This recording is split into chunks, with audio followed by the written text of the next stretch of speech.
Vamos a compartir la palabra del Señor en esta tarde y vamos a prepararnos para recibir este mensaje. Hemos cantado, hemos adorado al Señor. Ahora es un momento especial donde queremos aprender de la palabra de Dios. Así que cierra tus ojos y pídele al Señor que hable a tu corazón y que podamos disfrutar de este tiempo. Aleluya. Señor, te damos muchísimas gracias en esta tarde por esta oportunidad y este privilegio que nos das de estar aquí reunidos.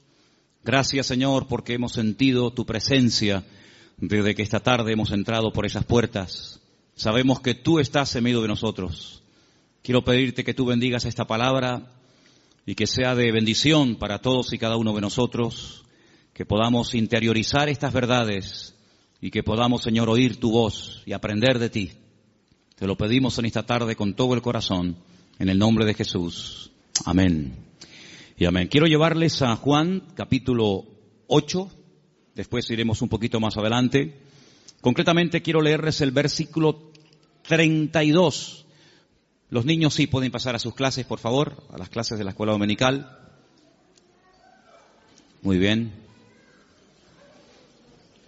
Las maestras de escuela dominical me pidieron que ya comencemos a preparar más salones para los niños, porque gracias al Señor tenemos un problema para meter a más niños. Así que después vamos a tener una reunión a ver dónde metemos a tantos chicos. Juan capítulo 8, verso 32 es un versículo que todos ustedes, si se han fijado, lo tienen ya que saber de memoria, porque justamente lo tenemos aquí arriba.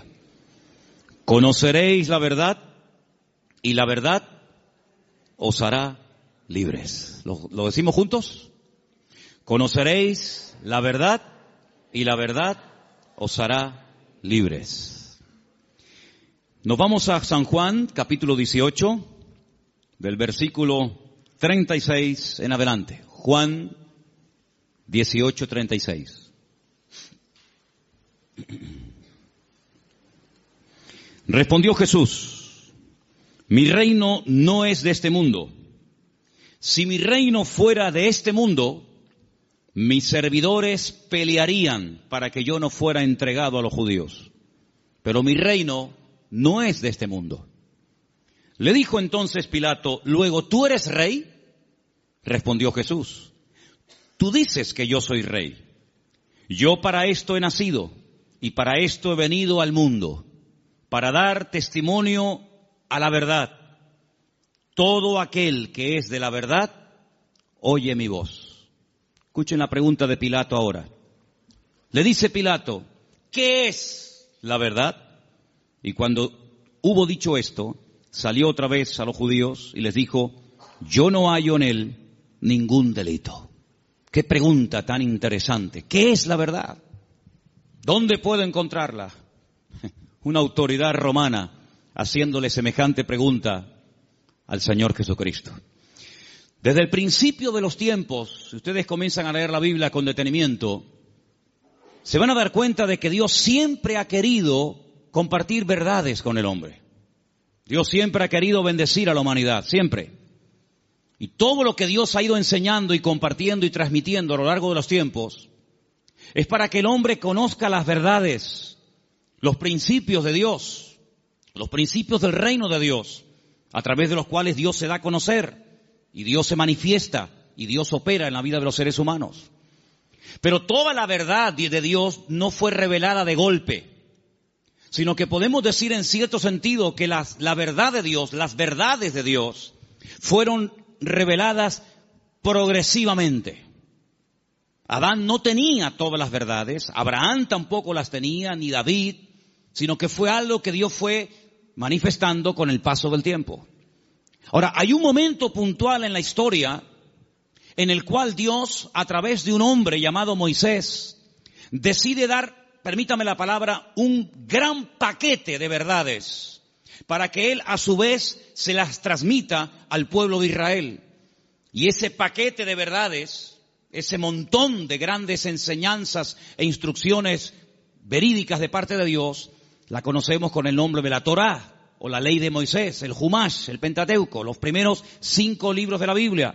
donde ustedes pueden encontrar instrucciones y verdades que se pueden aplicar a la familia, a la economía, a la agricultura, al comercio exterior, a las relaciones entre seres humanos, etcétera, etcétera. Total, 613 mandamientos, 613 verdades que Dios transmite al pueblo de Israel, y a su vez el pueblo tenía la obligación de transmitirlas al mundo, porque Israel tenía que ser en aquel tiempo la luz en medio de la oscuridad donde estaban las naciones que le rodeaban.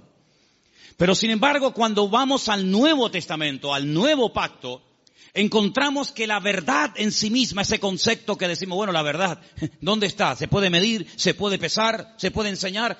Ese concepto de la verdad se encarna, se humaniza en la persona de Jesús.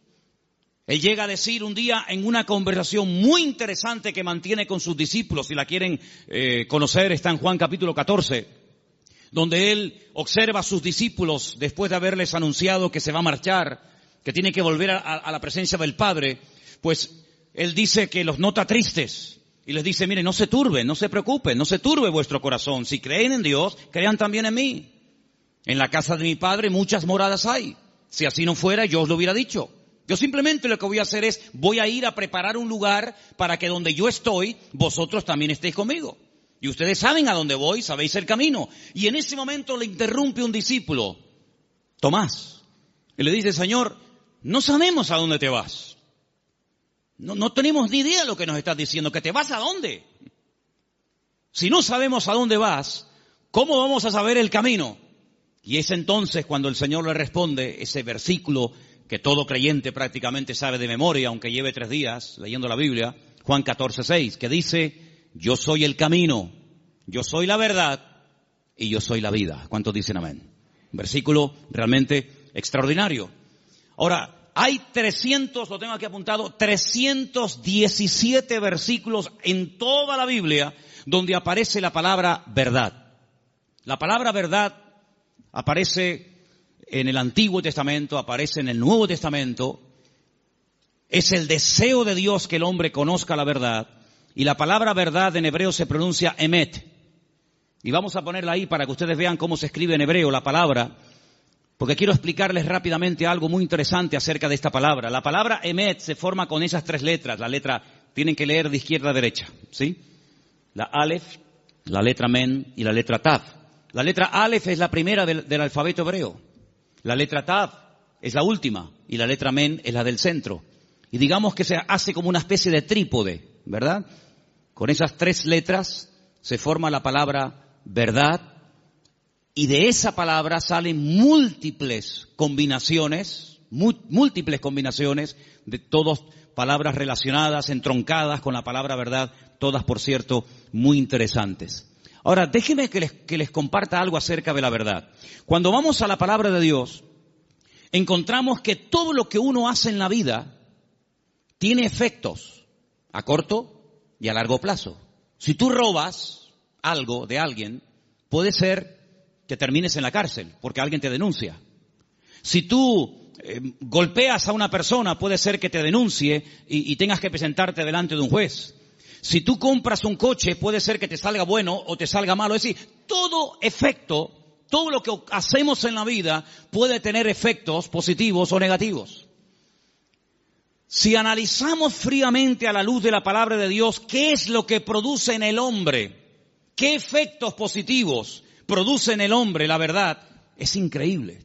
Lo primero que produce la verdad en la vida de la persona, como leemos aquí arriba, es libertad. Pero claro, uno tiene que decir o preguntarse, ¿libertad de qué?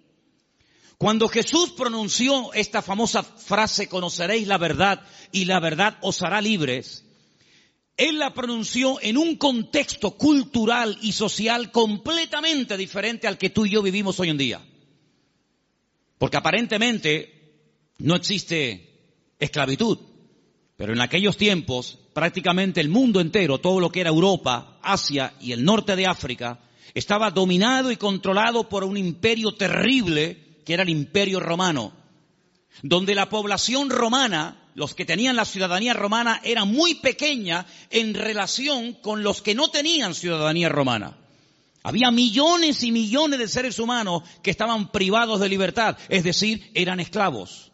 Claro, ya lo dije en una ocasión, no todos los esclavos tenían la misma posición, había esclavos que tenían una libertad que otros no tenían, pero igualmente eran esclavos. No tenían derecho a paro, ni jubilación, ni vacaciones, ni descanso, nada que ver. Y cuando el Señor en ese contexto de opresión, en ese contexto de abuso, en ese contexto donde no hay derechos, donde no hay beneficios de ningún tipo, pronuncia la palabra libertad, tuvo que causar un impacto tremendo, porque era el sueño de todo esclavo, poder algún día llegar a ser libre. La libertad que el Señor ofrece en su palabra no está basada en una libertad temporal, no está basada en una libertad que yo he podido comprar con dinero. ¿Se acuerdan ustedes cuando un día fueron a azotar a Pablo? Él dijo, yo soy ciudadano romano. Los ciudadanos romanos tenían derecho a ser juzgados previamente antes de ser condenados. Así que ándate con ojo qué es lo que vas a hacer, porque yo soy ciudadano romano y tú me quieres dar una paliza con el látigo, sabes que no lo puedes hacer. Dice que tuvieron temor. Y el centurión, la persona que lo iba a castigar, le dice, yo con una gran suma de dinero obtuve la ciudadanía. ¿Y tú de dónde tienes la ciudadanía romana? Dice, yo la tengo desde la cuna, porque él fue ciudadano romano desde su nacimiento. Y es interesante notar cómo en la Biblia hubieron personas que se jugaron la vida y se escaparon de la opresión de sus amos porque querían ser libres. Y tenemos una carta en el Nuevo Testamento, que es la famosa carta de Pablo a Filemón, donde él intercede por la vida de un esclavo llamado Onésimo, cuyo nombre significa útil, pero que fue un inútil durante un tiempo y le robó y le defraudó. Y Pablo intercede delante de su amo para que no lo mate. Y le dice, mira, recuerda que tú me debes algunos favores y estoy convencido que por la madurez que creo que tienes, tú vas a hacer mucho más de lo que te estoy pidiendo.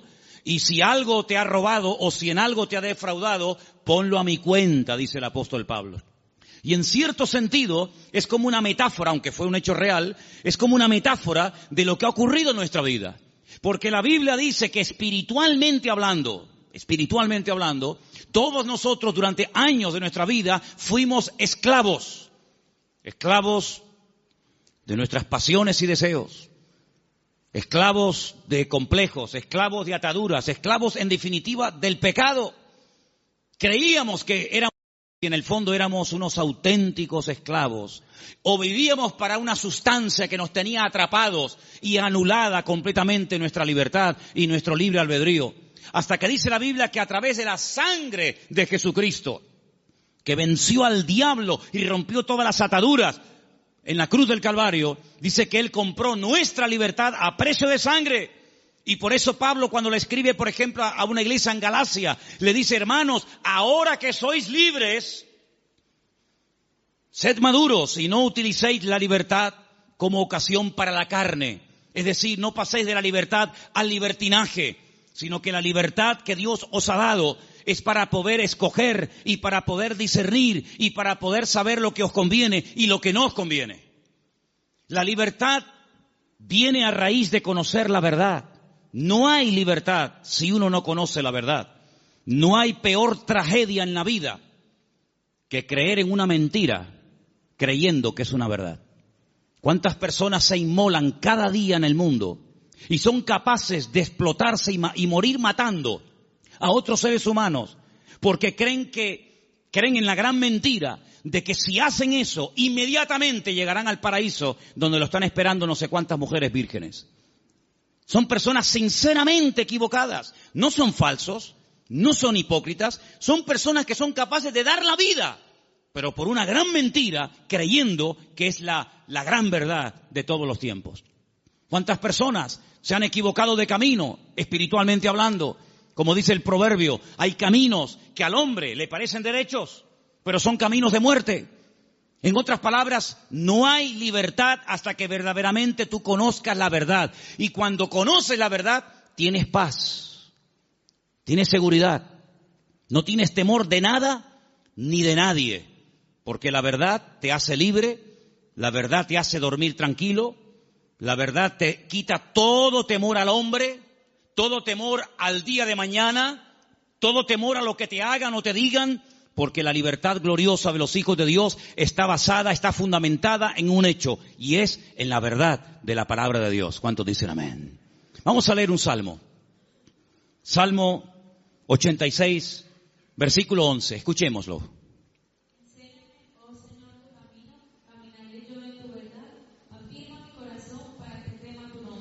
El salmista le pide al Señor, enséñame, muéstrame el camino, para que yo pueda andar en ese camino, que dicho sea de paso, es un camino basado en la verdad. Hermanos, hay creyentes que han sido víctimas de falsas doctrinas. Hay creyentes que han estado tal vez en otras partes, en otras congregaciones, donde no han conocido totalmente la verdad y los efectos de la verdad en su vida. Una vez visitando un grupo de iglesias en la península, cuando terminé de predicar, el pastor que me había invitado me pidió si por favor podía decirle a los hermanos de la iglesia, lo que quisieran, que pasaran adelante para que orara por ellos. Yo le dije, bueno, si usted quiere que yo haga eso, está bien, que pasen adelante lo que quieran, que en esta noche oremos por ellos. Cuando me acercaba a la gente que había pasado al frente, yo les preguntaba, en baja voz, al oído, ¿hay algún motivo, hay alguna cosa por la cual quiere que yo ore por usted? Y me decía, por ejemplo, la primera persona, sí, hermano, quiero que ore por mí porque estoy bajo maldición. Bueno, cuando iba al segundo, me decía más o menos lo mismo. Cuando llegué al tercero y me dijo más o menos lo mismo, digo, un momento. Me volví a subir al púlpito y volví a predicar otra vez. Digo, ustedes son víctimas, ustedes han sido víctimas de una mala enseñanza. Ustedes no están viviendo como creyentes. La Biblia dice, si alguno dice que cree en Él, debe andar, debe comportarse, debe vivir como Él anduvo. En otras palabras, ustedes tienen el nombre de creyentes, de hijos de Dios, pero están viviendo como esclavos. Y el Señor Jesucristo vino a este mundo para deshacer las obras del diablo. Y ustedes no entienden que el Señor Jesucristo, cuando fue clavado en la cruz, cargó, según dice la palabra de Dios, todas y cada una de las posibles maldiciones, y Él se hizo maldición para que nosotros heredásemos bendición. Por lo tanto, ustedes están agarrándose a conceptos distorsionados y equivocados, y esa ignorancia es la que está haciendo que ustedes no vivan bien, no coman bien y no disfruten de la vida gloriosa de un hijo de Dios. Y cuando ellos recibieron esta enseñanza en esa noche y en otros días, ellos comenzaron a darse cuenta de que habían estado atrapados y habían estado esclavizados de mentiras que no sé quién se las enseñó, pero que ellos la abrazaron y la creyeron, interiorizaron esas mentiras, y si la verdad nos hace libres, la mentira nos hace esclavos. Por eso es muy importante, como decía el salmista, Señor, enséñame tu camino, enséñame las verdades de tu palabra para que yo pueda caminar por ellas. Leía en el día de hoy un libro que a mí sinceramente me apasiona, es uno de mis libros favoritos de lo que llamamos el Antiguo Testamento, el libro de Daniel. Hay un momento en el que Daniel ora al Señor pidiendo perdón por los pecados de la nación, sabiendo que el tiempo de la liberación del cautiverio en Babilonia se ha cumplido, y hay un momento en el que él ora y dice las siguientes palabras. Escúchenlas por favor del libro de Daniel, después les digo dónde estamos leyendo.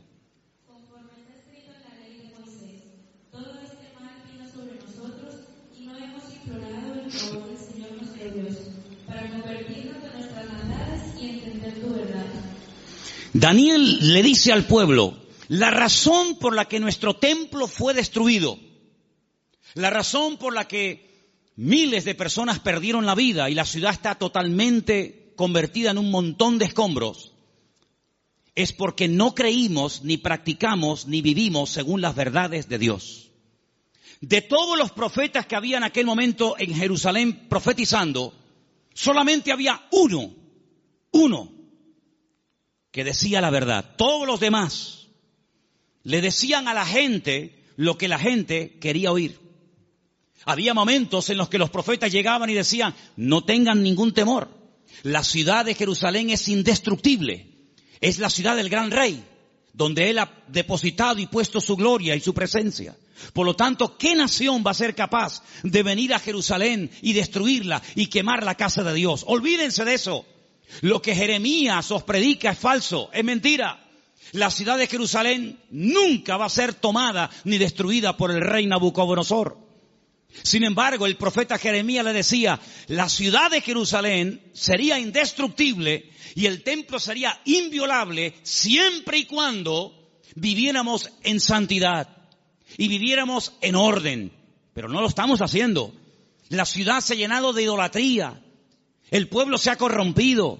Hay inmoralidad, hay desorden. Es un caos, es un desorden espiritualmente hablando. Y eso es lo que le está permitiendo al enemigo tomar posesión de nuestra tierra. No crean ustedes, durante 40 años estuvo Jeremías predicando esto. Lo metieron en la cárcel, lo torturaron, quisieron matarlo en varias ocasiones. Incluso él llegó un momento en el que dijo, no voy a predicar más, no voy a hablar más, no sirve de nada. Diga lo que diga, no hacen caso. Pero sin embargo el Señor siempre le decía a Jeremías, habla y no calles, que nunca diga al pueblo que no hubo voz de Dios en medio de Jerusalén. Él les decía, arrepiéntanse, conviértanse al Señor, corrijan sus malos caminos, vuelvan a la senda antigua. Y si no lo quieren hacer, hermanos, les daba el plan B, ríndanse al enemigo. Claro, decirles que se rindieran al enemigo, pero este hombre es un traidor. Este hombre lo que se ha pasado es al enemigo y lo que quiere es que le abramos las puertas de la ciudad al enemigo. Pero Jeremías le decía, es que hay dos opciones, queridos. O se arrepienten y piden perdón al Señor y Dios cambia la ciudad, pero como no lo vais a hacer, la ciudad va a ser tomada. Entonces, antes de perder la vida y pelear por una batalla que ya está perdida de antemano, ríndanse, acepten la evidencia y el Señor les perdonará la vida. Hermanos, ni una cosa ni otra. La ciudad fue destruida, todos lo sabéis.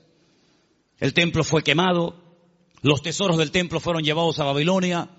Miles de personas fueron deportadas, entre ellos, uno de ellos era Daniel. Y cuando pasan los años, él le dice al pueblo, hermanos, ¿no os dais cuenta que por no haber creído y practicado la verdad, nos ha pasado lo que nos ha pasado? Hermanos queridos, creer en mentiras, interiorizar mentiras, practicar mentiras, tiene consecuencias a corto y a largo plazo, todas y cada una de ellas destructivas. Si tú crees que eres un inútil, tú vas a vivir creyéndote que tú eres un inútil. ¿Quién te lo dijo? ¿Tu marido? ¿Papá? ¿El profesor? Y tú te has creído esa gran mentira, porque Dios no ha creado seres inútiles. Dios ha creado al hombre a su imagen y semejanza. Es el hombre el que se deteriora, el que se autodestruye a sí mismo. Pero Dios creó al hombre como la corona de la creación. Dios delegó en el hombre responsabilidades que no delegó en animales. Y Dios creó el mundo para el hombre, no el hombre para el mundo. Pero lamentablemente el hombre prefiere creer en mentiras en vez de creer en verdades. Y por eso muchas veces es un auténtico esclavo de su ignorancia, de sus errores y de sus mentiras. Pero la libertad gloriosa de los hijos de Dios viene única y exclusivamente cuando experimentamos la verdad en nuestras vidas. He preparado una pequeña selección de versículos. Vamos a leerlos, por favor. Algunos de ellos están en Proverbios. El anterior les dije que estaba en Daniel 9:13. Pero quiero que leamos esta pequeña selección de versículos donde vais a notar que en cada uno de ellos aparece la palabra verdad. Prestemos atención. Proverbios 3, versículo 3. Aparten de ti la misericordia y la verdad. Átalas a tu cuello, escríbelas en la tabla de tu corazón. David le daba tanta importancia a la verdad en la vida de su hijo Salomón que le dijo, nunca te apartes de la verdad. Si tienes que amarrarla de una forma metafórica en tu cuello, hazlo. Pero que la verdad sea el fundamento de tu vida, de tu existencia. Proverbios 16:6. Con misericordia y verdad se corrige el pecado, y con el temor de Dios los hombres se apartan del mal. Con misericordia y con verdad. No solamente con misericordia, sino también hay que decir, mira, esto te ha pasado por esto, por esto, por esto. Y como yo le dije al principio, prefiero que la gente se ofenda y se sienta aludida por oír verdades que endulzarles los oídos con adulaciones y con mentiras que al fin y al cabo lo que te van a perjudicar sin lugar a dudas.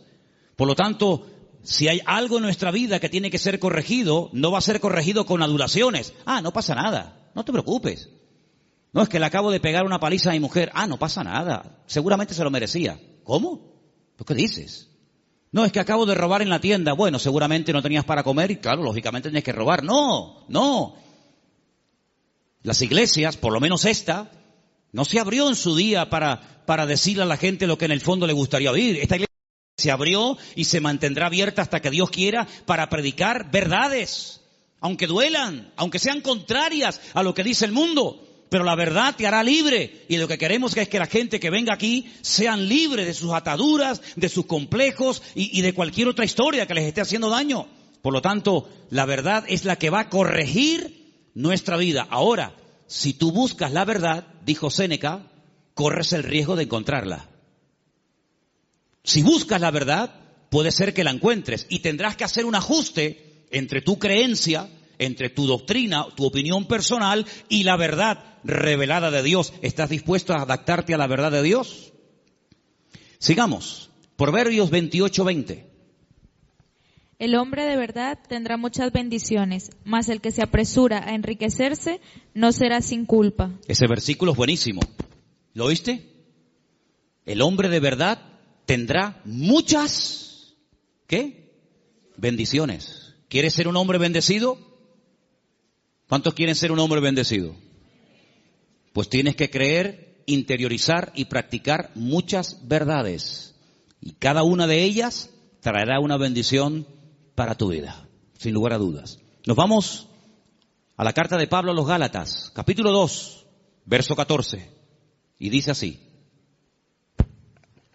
Pero cuando vi que no andaban rectamente conforme a la verdad del Evangelio, dije a Pedro, delante de todos, si tú, siendo judío, vives como los gentiles y no como judío, ¿por qué obligas a los gentiles a judaizar? Pedro pasó un tiempo con el apóstol Pablo y se comportaba de una forma, y cuando vinieron judíos desde Jerusalén, se comportaba de otra. Y Pablo observó que delante de unas personas se comportaba de una manera, y cuando esas personas no estaban, se comportaba de otra. Y Pablo dijo, no estás actuando conforme a la verdad. El creyente es igual dentro de la iglesia que fuera. Es igual en lo privado que en lo público. Por la mañana o por la noche, da igual. No es que es un disfraz que me pongo para venir aquí y pongo cara de santurrón y de bueno y luego en la calle soy un demonio o en mi casa. No. Pablo dijo, no andáis rectamente conforme a la verdad. Y lo corrigió, porque acabamos de leer que el pecado, lo deficiente, lo incorrecto, ¿cómo se corrige? Con misericordia, pero también con verdad. Seguimos en Gálatas, capítulo 3, verso 1, y dice: Oh Gálatas insensatos, ¿quién os fascinó para no obedecer a la verdad? A vosotros ante cuyos ojos Jesucristo fue ya presentado claramente entre vosotros como crucificado.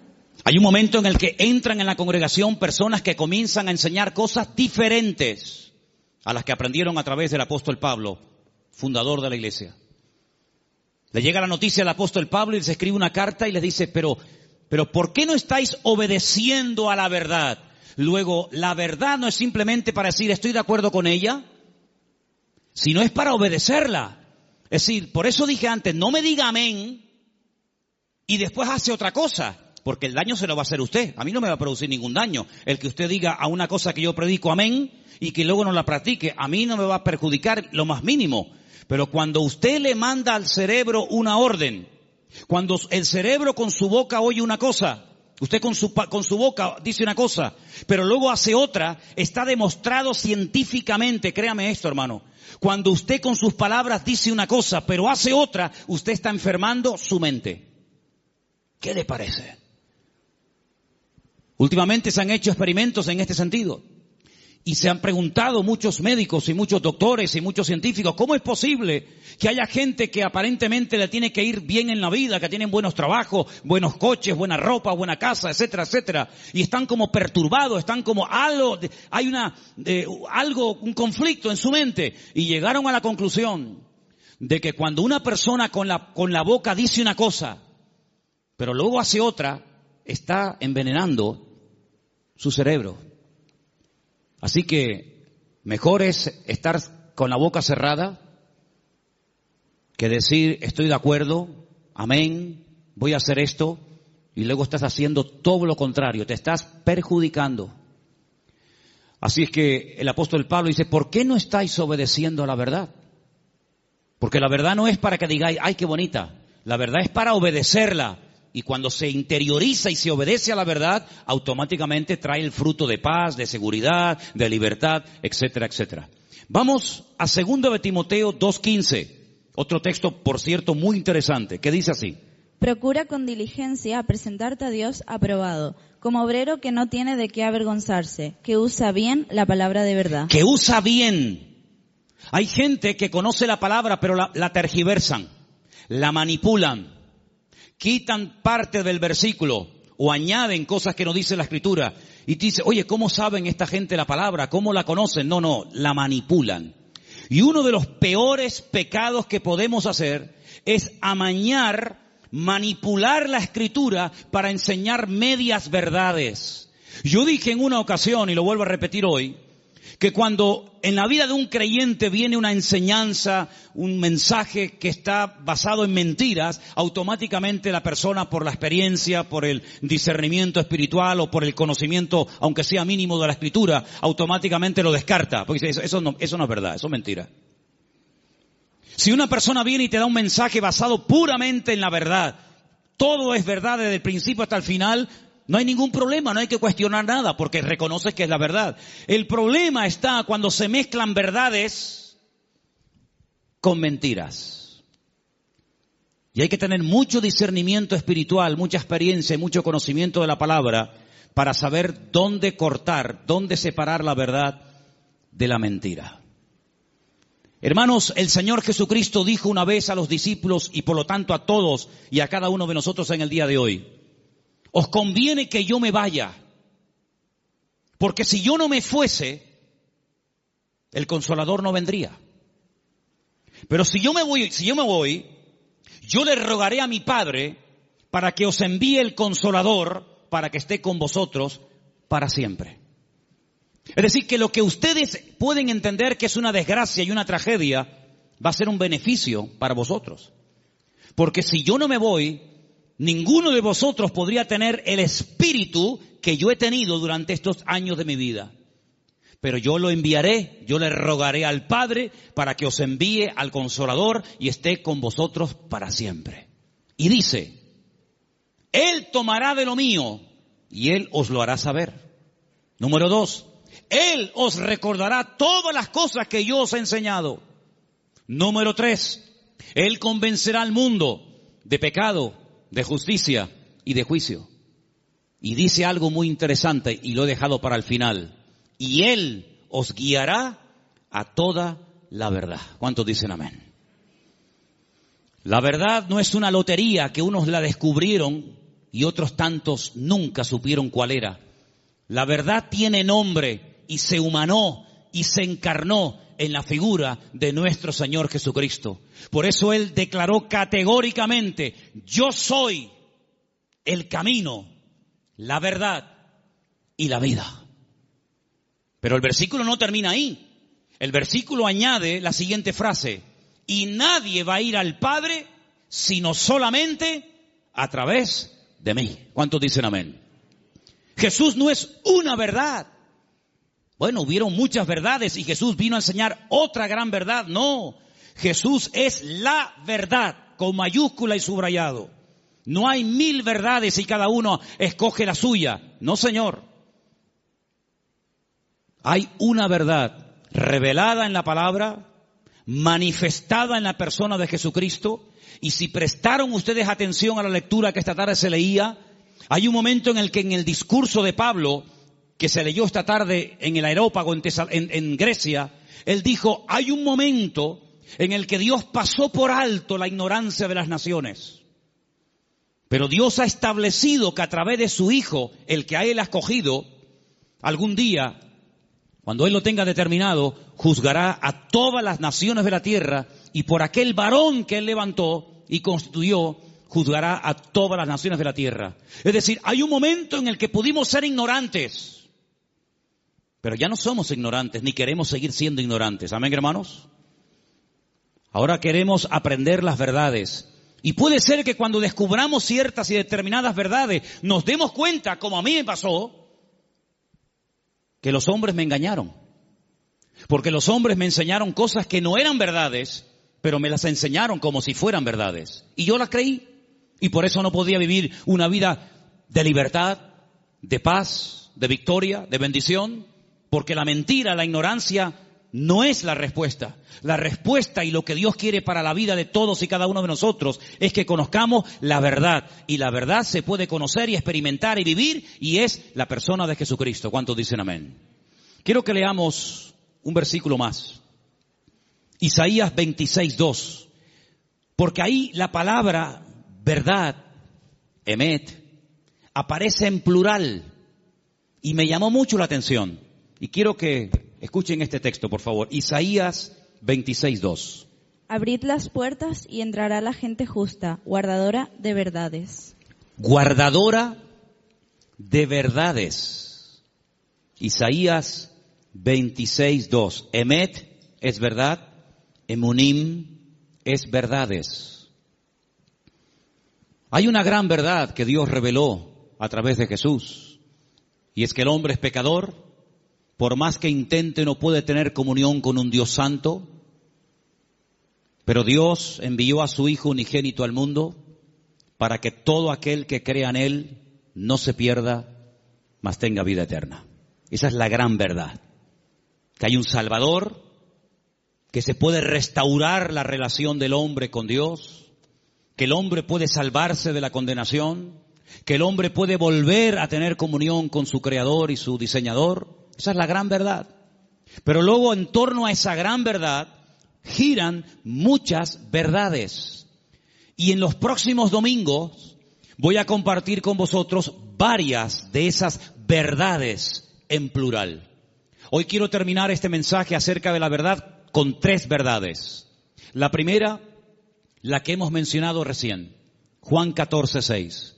Yo soy el camino, la verdad y la vida. Nadie viene al Padre sino solamente a través de mí. Eso quiere decir que la ignorancia nos salva, que la religión no es lo que Dios ha provisto para la raza humana para que pueda volver a conectarse con Dios, sino que hay un camino y hay la verdad revelada y hay una vida que se manifiesta a través del Señor Jesucristo. Eso es una gran verdad. La segunda verdad que quiero compartir con vosotros, podría darte más de 150 versículos, pero solamente para los que toman nota les doy Mateo 23:19, donde dice que Él volverá otra vez a este mundo. ¿Cuántos dicen amén? Algunos dirán, ¿Jesucristo volverá otra vez aquí? ¿Sí? ¿No lo sabías? No, yo tenía pensado que Jesucristo ya nació y murió y bueno, dicen que resucitó y ascendió a la gloria, a la diestra de Dios Padre, pero no había oído que volverá. Bueno, pues si no lo has oído no es problema mío.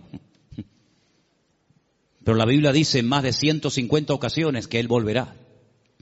Y en esta ocasión no pasará desapercibida su venida, como pasó en la primera venida, que había nacido en un pequeño pueblo de Judea, en el sur de Israel, llamado Betlehem, la casa del pan o Belén.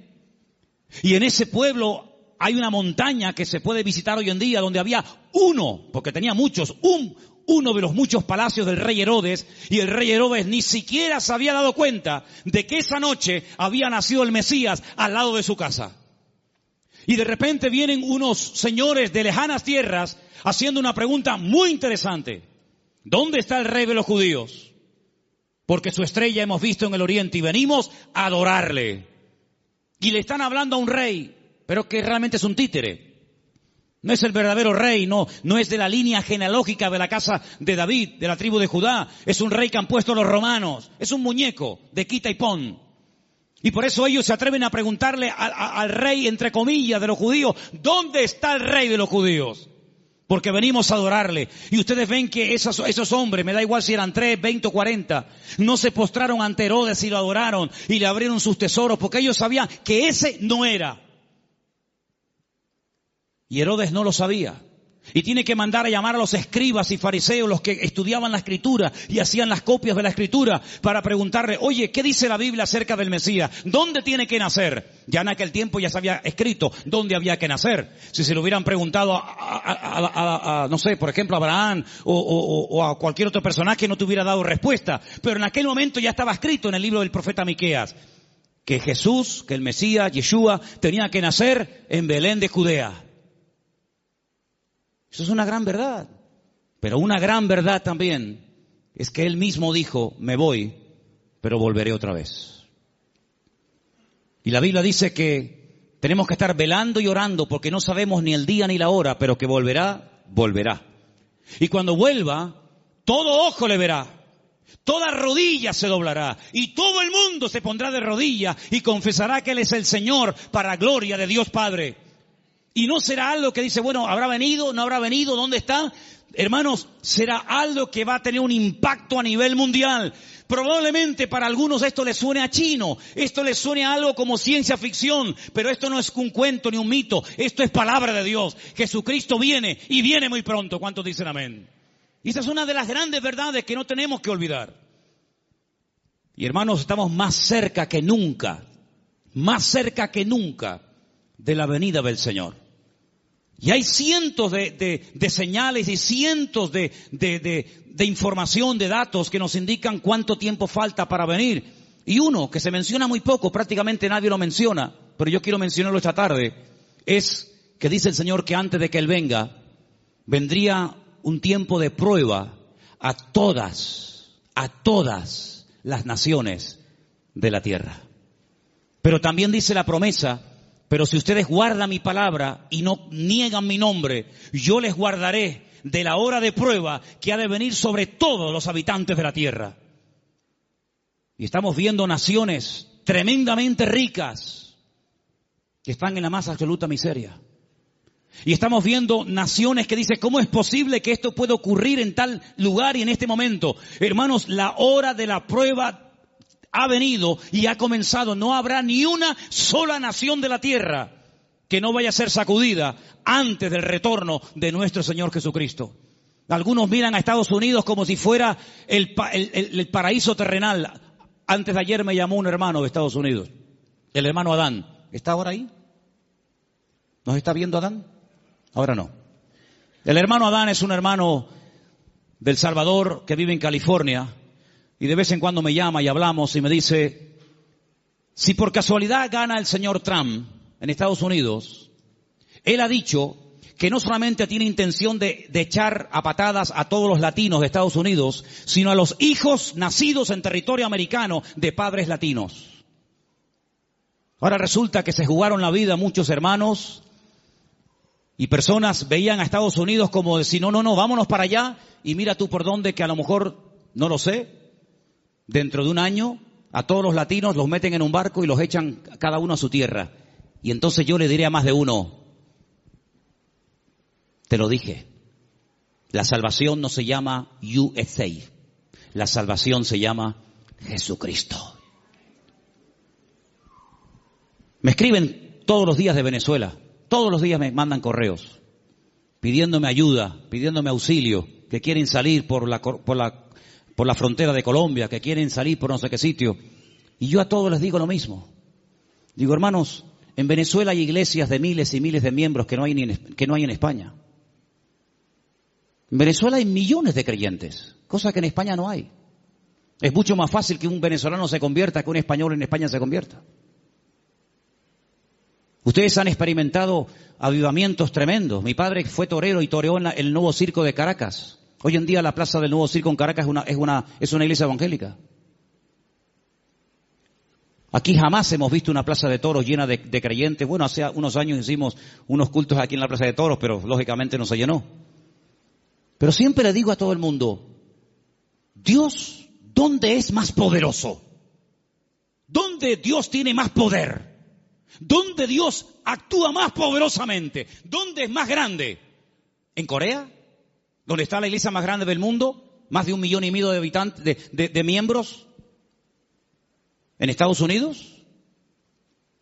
¿En Europa? ¿En Brasil? ¿Dónde Dios es más grande? En todas partes, hermano. ¿Sí o no? En todas partes nuestro Dios es grande. La Biblia dice, entra en tu aposento y tu Padre que te ve en lo secreto te recompensará en público. Eso lo dice la Biblia. Y se lo dice al español, al latino, al americano, al japonés, al chino y a todo el mundo. No nos podemos mover de un lugar a otro a menos que Dios nos diga, muévase. Abraham se fue a Egipto cuando había crisis económica en Canaán y él se fue a Egipto a buscar trabajo, a buscar comida para los animales y para su familia, a buscar agua para sus ovejas. Y cuando años más tarde su hijo Isaac lo quiere hacer, Dios lo para y le dice, no se mueva usted de aquí. Pero Señor, no hay agua para mis ovejas, se me van a morir todas. No hay comida, no hay nada. ¿Dónde vivía Isaac en aquel momento, hermanos? En Beer-sheba, en la ciudad del Negev, en el sur de Israel. Un calor terrible, arena y nada más que arena. En Egipto siempre había agua, siempre había posibilidades, siempre había comida, siempre había de todo.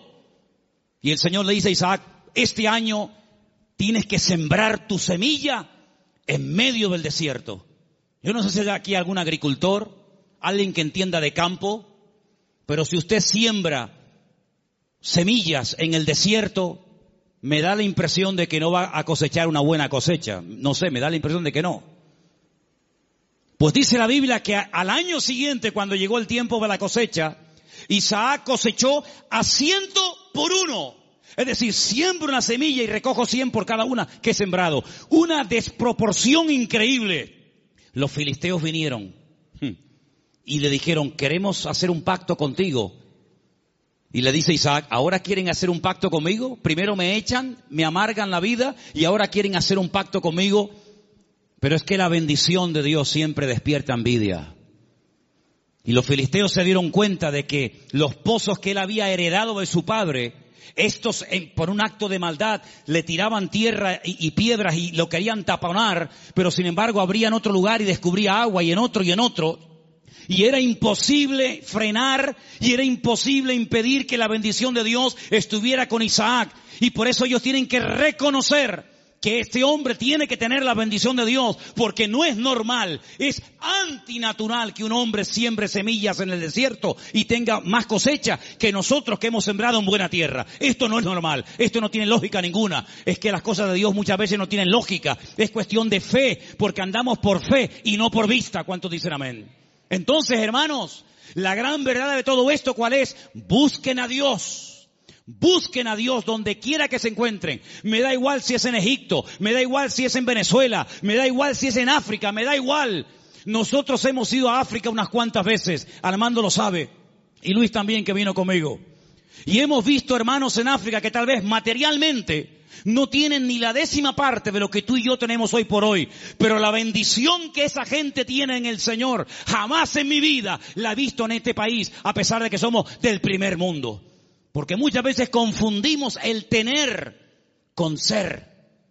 Y parece que cuando uno tiene, pues estoy bendecido. Yo les prediqué hace poco acerca del Salmo 37 y les dije hay 2 tipos de prosperidad en la Biblia, una visible que es la que nos llama la atención y otra que no se ve pero que muchas veces es la genuina, una que consiste en tener y otra que consiste en ser. Y el Señor nos está enseñando en estos tiempos a ti y a mí, a ver si nos damos cuenta de una vez, que lo que tenemos que buscar es a Dios, que no hay que buscar trabajo, que no hay que buscar prosperidad, lo que hay que buscar es al Señor, porque buscando al Señor todo lo demás viene por añadidura. Y llevo 35 años predicando esto y algunos lo hacen y otros todavía lo cuestionan, pero yo te digo, la Biblia dice, buscad primeramente el reino de Dios y su justicia y todo lo demás vendrá por añadidura.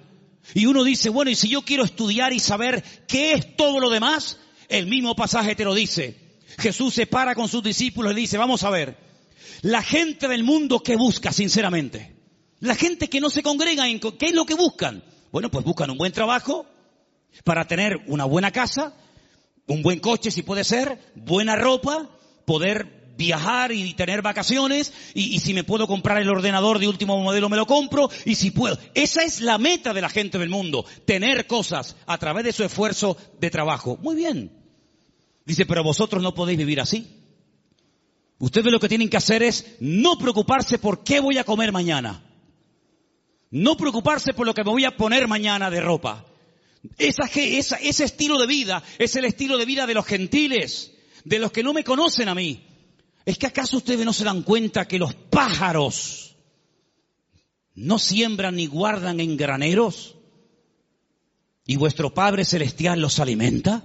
¿No os habéis dado cuenta de eso?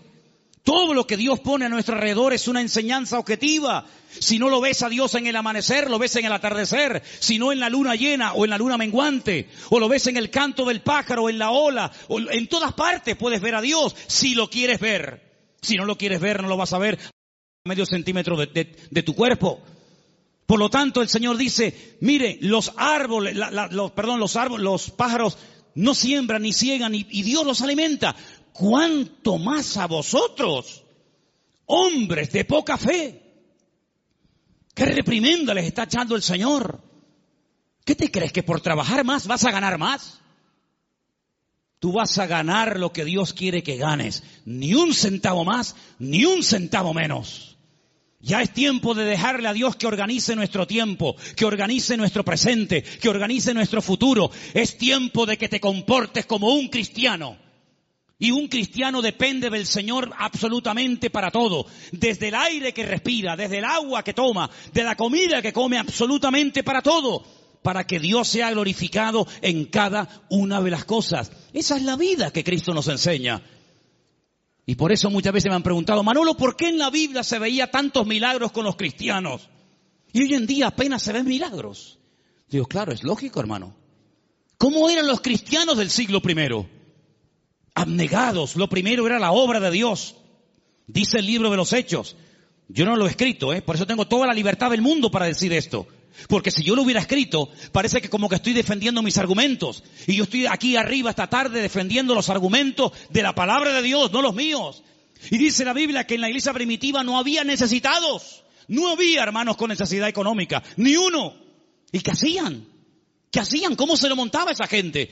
Dice que los que tenían propiedades las vendían, lo ponían el precio de lo vendido a los pies de los apóstoles y se repartía a todos según la necesidad que hubiera. Yo nunca he visto eso. Yo jamás en mi vida he visto eso. Que la gente se desprenda de su patrimonio para ayudar a hermanos que no tienen para comer o para pagar la luz. Yo nunca en mi vida he visto eso. Por eso en la iglesia primitiva se veían cosas que hoy en día no se ven. Dios no ha cambiado. El Evangelio no ha cambiado. Las verdades de Dios son inmutables. Pero he guardado para el final un versículo que fue el versículo que yo utilicé el día 31 de mayo de 1981, cuando a las 6 de la tarde en la calle Galileo 40 en Las Palmas de Gran Canaria, yo me graduaba después de 3 años en el seminario. Este fue el texto que yo usé esa tarde cuando yo predicaba y se encuentra en Números 23, 19. Quiero que me lo pongas ahí para que lo leamos todos juntos. Ese fue el texto del primer mensaje que yo prediqué cuando me gradué de aquel seminario. Y al día siguiente, en junio, ya estaba aquí viviendo en Tenerife con 19 años de edad. Ya ha llovido algo.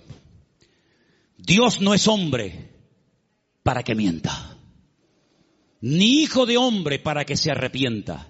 Él dijo y no hará, habló y no ejecutará. Quiero oírles, hermanos, léalo conmigo. Dios no es hombre para que mienta, ni hijo de hombre para que se arrepienta. Él dijo y no hará, habló y no ejecutará. Números 23, 19. Hay algo que Dios no puede hacer. ¿Saben lo que es? Mentir. Dios no puede mentir. Porque Dios es veraz. No puede decir mentiras. ¿Tú dices mentiras? ¿Has dicho mentiras? Claro que sí, y yo también. Pero Dios no puede mentir. ¿Sabes la seguridad que nos da a nosotros hoy en el siglo XXI? Saber que el Dios que tenemos no miente. Es impresionante. Eso quiere decir que si Él dijo en su palabra que estará conmigo todos los días, estará conmigo todos los días. Eso quiere decir que nada me faltará si yo estoy en la mano del Señor y dependo totalmente del Señor. Eso quiere decir que cuando yo oro, Él me oye. Y si me oye, sabemos que tenemos las peticiones que le hayamos hecho. Eso quiere decir que cada noche cuando me voy a dormir a mi casa, el Señor manda ángeles para que protejan mis sueños y me protejan de todo peligro y de todo mal. Eso quiere decir que si yo me enfermo, Él me sanará, porque el Señor es mi sanador. En otras palabras, más de 8,000 y pico de promesas en la Biblia no son cuentos, no son engaños, no son caramelos que te lo ponen en la boca y cuando lo quieres probar te lo quitan. Eso quiere decir que el que busca halla. Es verdad eso, hermanos. El que llama se le abrirá y el que pide recibe. Eso quiere decir que puedes ser libre de la droga, del alcohol, del sexo, de la lujuria, de la pornografía, de los complejos, de las enfermedades mentales, psicológicas y de todo lo que te puedas imaginar. ¿Por qué? Porque el Señor dice, conoceréis la verdad y la verdad os hará libres. Si Dios no miente, eso quiere decir que esta noche Él está aquí entre nosotros. ¿Sí o no? Si Dios no miente, eso quiere decir que cuando a mí me metan en la caja, pasaré directamente a estar en la presencia de mi Señor.